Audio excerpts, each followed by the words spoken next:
안녕하십니까, 노선호입니다. 10월 25일 화요일입니다. 오늘 국내 주식시장 아쉽게도 좀 약보합 마감을 했습니다. 미국 시장이 상당히 좀 좋은 모습으로 마감을 했었는데 시장은 계속된 중국발 악재 속 중화권 증시의 불확실성 속에서 오후장 들어서 좀 힘을 잃어가는 좀 그런 모습을 보였습니다. 미국 시장부터 자세하게 살펴보도록 하겠습니다. 다우존스가 1.3%대 강세를 보였고 S&P 500 지수 1.19%, 나스닥 지수 0.86% 상승을 하는 모습을 보였습니다. 미국 증시는 영국에 대한 리스크 완화 또 그리고 미국 기업들의 실적 구조에 따라서 강한 상승세를 이어나가는 모습을 보였는데요. 영국 쪽에서 차기 총리의 인도계인 리사 수넥이 선출되면서 금융시장이 빠르게 안정되는 모습을 보였고, 그러면서 이제 영국의 정치 불확실성 해소를 기대하는 모습이었습니다. 그러면서 기술주와 금융주들이 호실적을 발표하면서 긍정적으로 작용을 하는 모습을 보였습니다. 미국 시장도 마찬가지로요. 중국의 시진핑의 세 번째 연임 그리고 또 친시장적 인물인 리커창 등의 퇴출에 따른 중국 경제 성장 둔화에 대한 우려감이 좀 부담으로 작용을 하는 모습을 보였습니다. 코카콜라가 3%대 강세를 보였었고 마이크로소프트 2%, 애플 1.5% 등의 대표적인 IT 관련주들이 좀 상당히 좀 좋은 움직임을 보였습니다. 바이오 관련주들도 상승을 하는 모습을 보였던 점이 좀 특징적이었고, 스타벅스 같은 경우가 중국 쪽 성장 둔화 우려로 5%째 좀 급락을 했던 이런 모습들도 특징적이었습니다. 국내 주시장은 오늘 아침에 좀 보합권에서 움직임을 보였습니다. 강보합권 움직임 보였고, 장중에는 0.7%까지 상승폭을 확대하기도 했지만 오후장 들어서 시간이 좀 지나면서 계속적으로 상승폭을 축소한 채 결국은 소폭 하락 마감을 했습니다. 그렇지만 낙폭이 큰 건 아니었고요. 1.09포인트 정도 하락 이런 모습들은 크게 좀 문제는 없고, 코스닥 시장은 또 반대로 0.35포인트 정도 상승 마감을 했습니다. 그래서 시장 자체 지금 계속적으로 좀 보합권 정도 움직임을 오늘 보였다는 점에서 다시 한번 또 방향성을 탐색하는 모습이 오늘 나왔어요. 그렇기 때문에 내일 이후에 또 시장에 대한 움직임이 상당히 좀 중요하다, 이렇게 설명을 드릴 수가 있겠습니다. 정부의 채권자금 지원이라든가 이런 부분들이 일단 좀 급한 불을 껐다, 이런 측면에서 어제 시장에서 상당히 긍정적이었는데요. 또 이제 오늘은 또 결국 부동산 리스크의 해소나 이런 거는 시간이 필요하다, 그런 얘기들이 나오면서 다시 한번 좀 뭔가 어제의 그런 상승에 대한 에너지들은 좀 빠지는 그런 모습이었습니다. 외국인들의 수급 오늘도 상당히 좋았습니다. 외국인들이 지금 739억 원 오늘도 순매수를 보였다는 점, 이런 모습들을 감안해보면은 지금 최근에 이제 채권이라던가 이런 좀 리스크들이 나오면서 개인 투자자들이 계속 시장에서 도망을 가고 있습니다. 어제도 4천억 원대 순매도를 했고 오늘도 1,300억 원대 순매도를 했어요. 그래서 개인 투자자들이 이렇게 시장을 도망가고 있는데 지금 절대 도망갈 시장은 아니다. 요거를 여러분들이 다시 한번 또 생각을 해 보셔야 될 것이고, 분명히 지금 어제도 그렇고 오늘도 그렇고 2250포인트 정도 이틀 연속으로 지금 좀 막히는 모습인데요.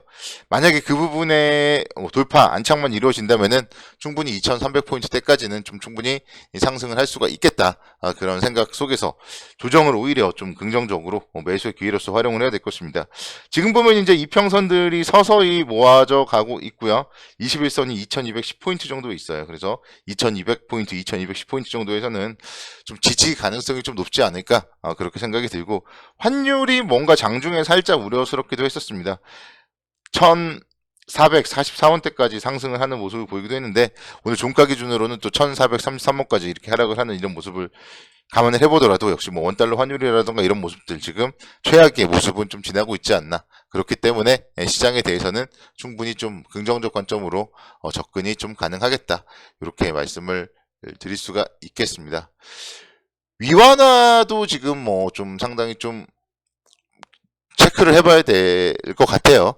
상하이 외환시장에서 위안화가 달러당 7.3 위안에 거래되면서 2007년도 12월 이후에 위안화 가치가 또 15년 내에 최저치를 기록을 했어요. 그러면서 상해종합주가지수 같은 경우 장중에 뭔가 반등하려는 그런 움직임을 보이기도 했었지만 0.04% 정도 좀 약보합권 마감을 해서 이틀 연속으로 좀 약세를 보이는 모습이고요. 그래서 지금의 모습들, 좀 중국 시장, 중화권 시장의 움직임이 좀 안정이 돼야지만이 국내의 주식시장도 윗방향으로 좀 움직일 가능성이 높다. 그런 점에서 뭐 한동안 우리가 그랬잖아요. 좀 10시 반에 중국 시장을 좀 항상 기다리고 그랬었는데 다시 한번 또 중국 시장 움직이면은 계속적으로 좀 체크를 해보는 그럴 타이밍이다. 이렇게 설명을 드릴 수가 있겠습니다.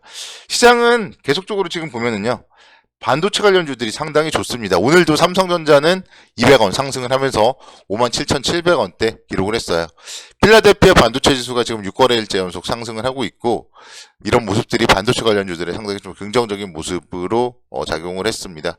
그리고 신한투자증권에서 이제 오늘 또 반도체 관련된 보고서가 나왔는데요. 여러분들이 이제 그 보고서는 좀 찾아서 읽어봐 주셔도 좀 상당히 많이 도움이 될 것 같고 특히 이제 고객사들의 캐파 축소가 되면서 단기적인 실적은 좀 불확실성이 커지고 있지만 결국은 공급이 축소가 되면은 또 그만큼 다시 한번 또 상승 사이클의 가능성이 올라간다. 이런 점들 생각을 해본다면은 오히려 역발상적으로 지금이 좀 매수의 기회다. 이렇게 설명을 드릴 수가 있겠습니다.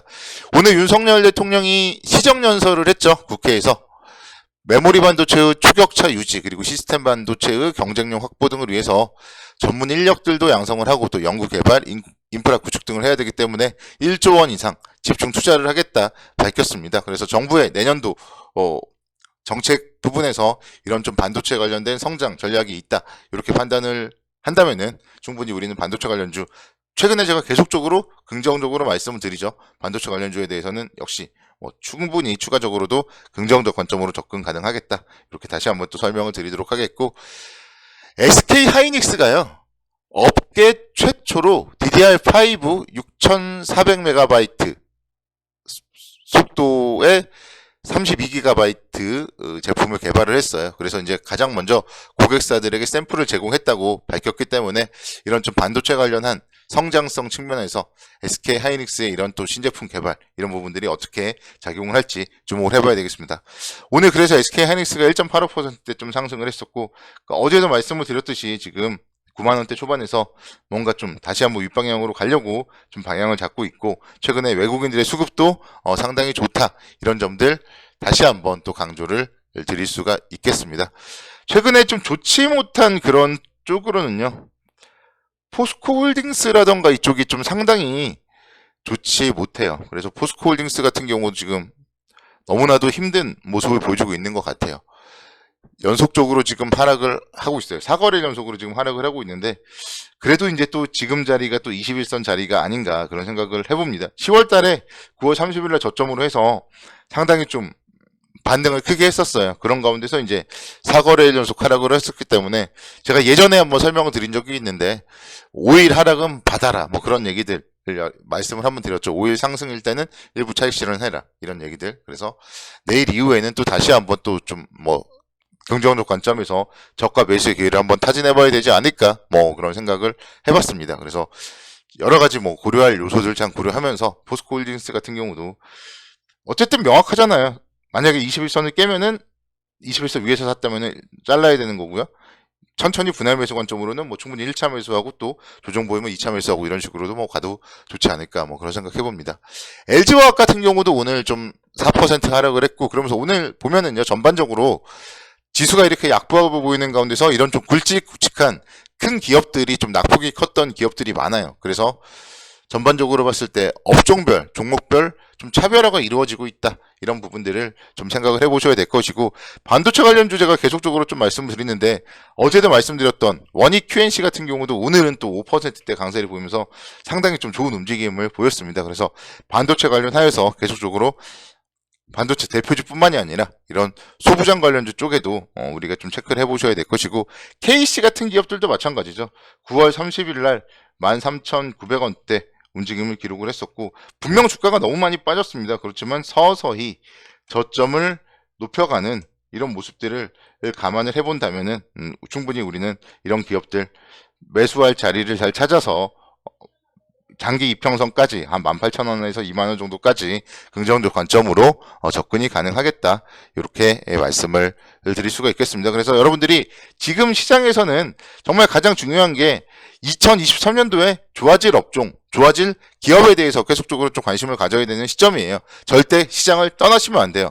오늘도 보면 개인 투자자들의 매도가 좀 안타까운데요. 그래서 시장에 대해서 긍정적 관점으로 좋은 종목들을 계속적으로 탐색하는 시간을 갖기를 바라겠습니다.